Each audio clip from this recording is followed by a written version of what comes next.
replay viewers. Welcome. This is day 18 of my 21-day scoping challenge to myself. I'm almost done, but I'm not really going to be done because I'm really enjoying it. So I will probably continue to scope on most weekdays. Hi, Patrice. We shall see. Maybe not every weekday, maybe 3 a week, but I'm just really enjoying it, and I'd be sad to stop. Hi, Alyssa. Oh, everyone. Hello, everyone who's jumping in. If I don't know your first name, if you want to put it in a comment, that would be great. That really helps me. I like to try to keep track of that. Happy Friday. It is the most beautiful day here. Blue skies. Gorgeous. Yay, Amy. Well, welcome to your first time live. Hey, Sarah. Welcome. I just rushed back from grocery shopping and have been having my kids unload the car so that I can get on here. It's before it got too late. Hi, Carolyn. Welcome, everyone. So I am Melissa from MakerySpace.com, which is a site where I love to educate and equip Etsy sellers in the more left-brained aspects of running a creative business. And Friday is always Q&A, so you can bring your questions about Etsy, something you've been thinking about during the week, something you want to chat about. Jennifer, thank you. I'm going to write that down. And we've been talking a lot this week about the new site design of, okay, Decal Girl, Laura? Is it Laura? Did I get that right? We've been talking about the new site design that's going to launch on April 5th. And, oh, good, I got it. Hey, Beth, what the changes are and our thoughts on those. So if you are a subscriber, you should have received the video that Alyssa just talked about, where I talk about the cover photo and the experimenting I did and what ended up being the best thing. Oops, I just realized my battery's about to die. I am going to plug in my phone really quickly. Uh-oh, just a second. Kaden? Will you bring me the white phone charger, please? Yikes, I haven't done that yet. It's like red.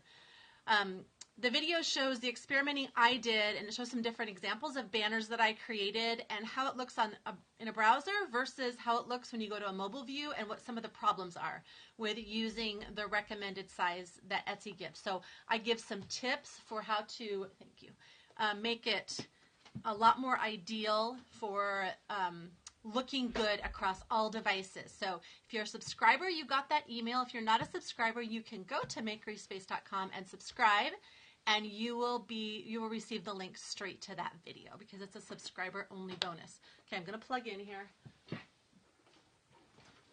Sorry, I was so unprepared today. So that should help you in creating that cover image that will be seen by the public starting April 5th. Even though it's not seen by the public, you can play around with it and upload it and see how it looks, and nobody will see it. But here's a little hack for you. If you want to see what other people's cover photos are looking like, if you think someone might be doing one, put in their Etsy shop address. So www.etsy.com/shop/ their shop name /NEU. That will show you the new view on anyone's shop. Okay, so that's the address. Just take someone's shop /NEU at the end of the URL, and you can see what it looks like in the new view if you're curious what different people are doing for their cover images. So I wanted to just touch on a couple things before we do Q&A. How do I figure it all out? I'm just driven to. So I just start experimenting and playing around with things. Hey, Jessica. So I'm going to talk about a couple more things about the new design, and then you can ask some questions. So one other thing I wanted to point out about it that I didn't mention yesterday is in the policies, the new structured policies, where you can kind of plug stuff in and it's a lot more streamlined than the paragraph format. I was saying how I'm not sure I'm going to go that route because of the fact that I have some very specific policies about different circumstances, and I can't include those if I use the new format because there's no place to like type your own text. I'd have to put it in the Q&As. Another thing they do is the wording. Hi Dana, I'm not sure I love the wording on some parts of this. I think they're trying to make it sound personal, but some of it comes across as really non-committal, and some of it comes across as kind of like shifting responsibility in a negative way. Yeah, that's what I thought, Alyssa. Like, for example, buyers are responsible for any customs and import taxes that may apply. I'm not responsible for delays due to customs. It just really sounds kind of like, just so you know, I am not responsible. Now, there's ways of communicating that without sounding so in your face. So I'm not real fond of that wording. And things like, I'll do my best to meet these shipping estimates. There's a couple of spots like they're kind of like, I'll do my best. I'm not real fond of the default wording, and you can't change that. So that's something else to look at when you're kind of browsing through those new policies in the streamlined format to decide if you want to go with that or if you want to keep your old ones. Another thing is it now has your year that you joined Etsy instead of the date. I'm so glad for that because I opened my shop and didn't list anything for 6 months. I know it's not a big deal, but I'm just one of those detail people, and it kind of drives me crazy that it says my shop opened on a certain date when it didn't open. And no, it really doesn't matter, especially at this point. But when you're a new shop, let's say you got your name for your shop and set it up on Etsy in January, but you didn't even list anything till the next October. So when you're new in those first few months, it kind of feels weird. You might have, 2 sales in the first month, and it looks like you had 2 sales in the first 10 months, so that might be something that you like. You wish it didn't say your sales count. Yeah, it always has, and it probably will continue to. At the top, when it says the sales count, I thought at first that they were substituting just a general number for that link, but on the left, in a browser, you can still click on the link and see that person's actual sales. So I thought they were doing away with that. That wouldn't bother me, except for sometimes people browse your previously sold orders and they see something they like and they ask you if you can make it again or make something like it, and that can bring in some more sales. So it's not always a negative that people can see your sales. Okay, and then another thing I just want to remind everybody of, I think so many people are focusing on how things look in a browser and not liking like the continuous scroll or the fact that items are, it's like load more and instead of going page by page by page. And some of those frustrations are understandable, but the thing that we have to remember is more than 60% of the traffic to Etsy is mobile. And so it just makes sense for them to do things that cater to mobile traffic. And it makes sense for us to keep that in mind, that there's a good chance that the majority of our buyers are using a mobile device to browse our shops. So if you just keep that tucked in your mind, instead of seeing it as a roadblock or a frustration, then just do your best to optimize for that fact, okay? That's one reason I wanted to make that video on creating your cover image, because if you use the pixel dimensions that Etsy gives, your cover image could look fantastic in a browser, but then someone sees it on their phone and there could be some issues. Even though it's responsive, it's because of the way that the icon covers up part of it. So just keep mobile always tucked in the back of your head and optimizing for mobile. Okay, so those are the additional things I wanted to cover about the shop design. So does anyone have a question today that they brought?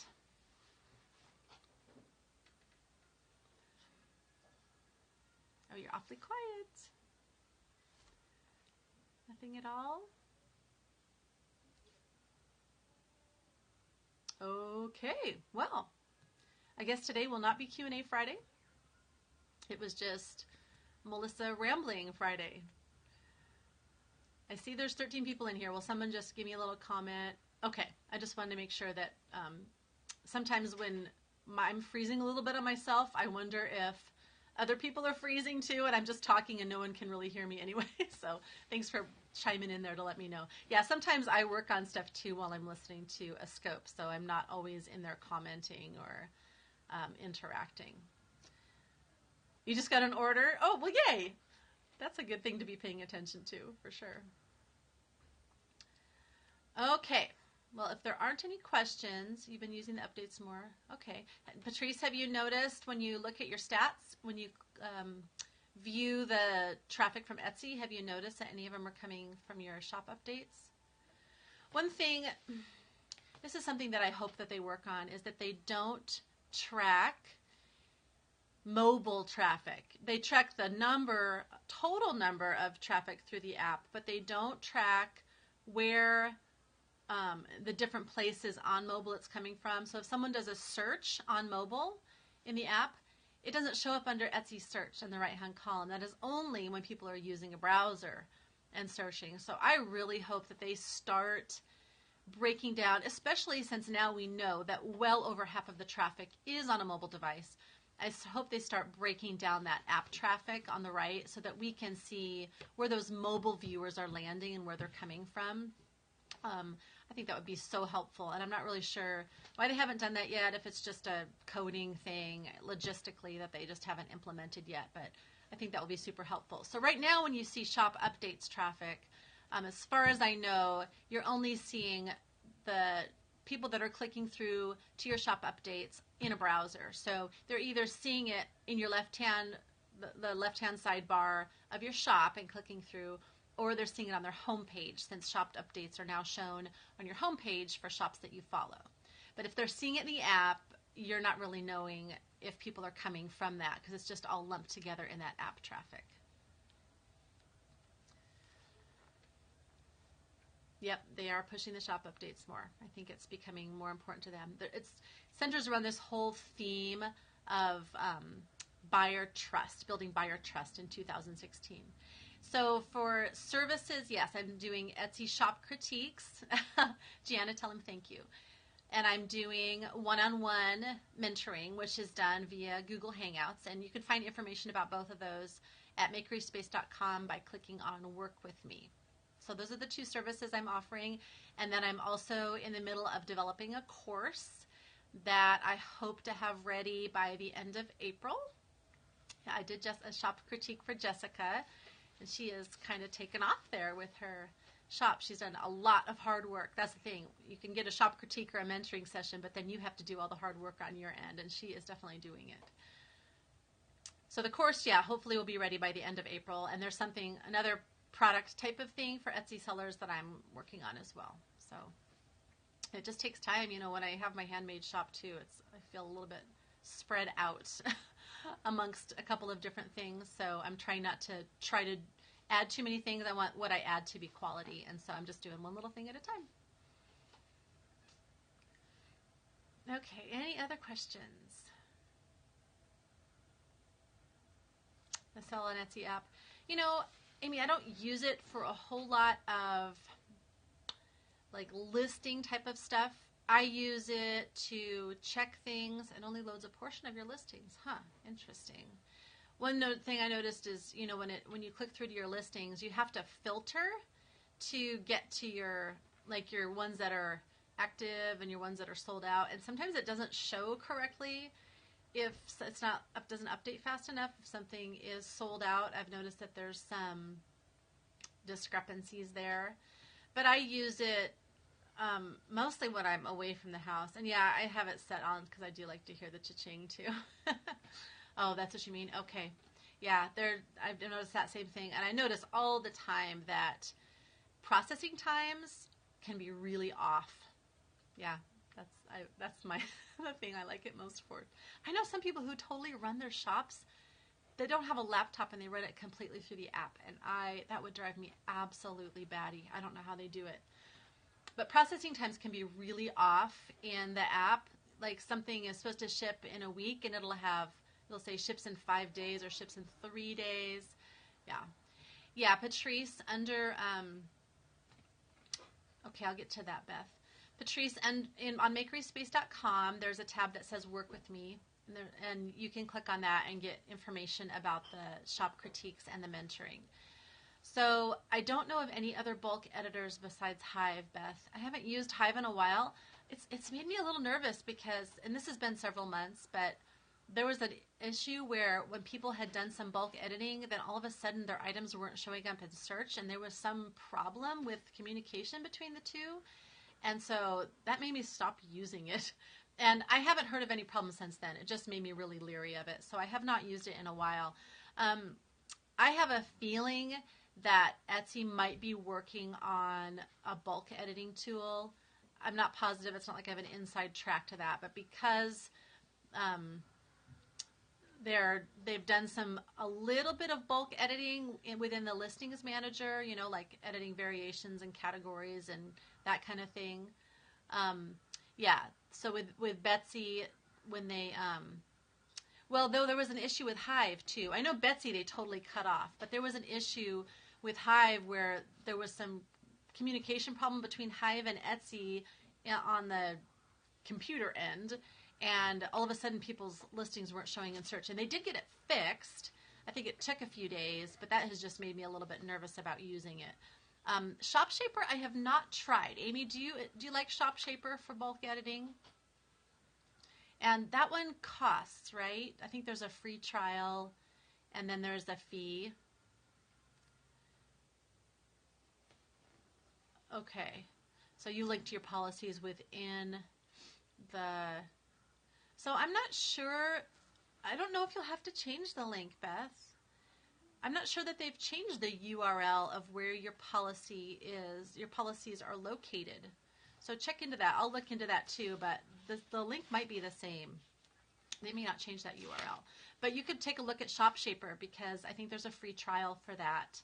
And Amy indicates that she really likes using it. Oh, okay. Okay. Thanks for letting me know that, Beth. I had not heard about that. So I'm going to make myself a note to check into that so I can let people know. Okay. Any other questions?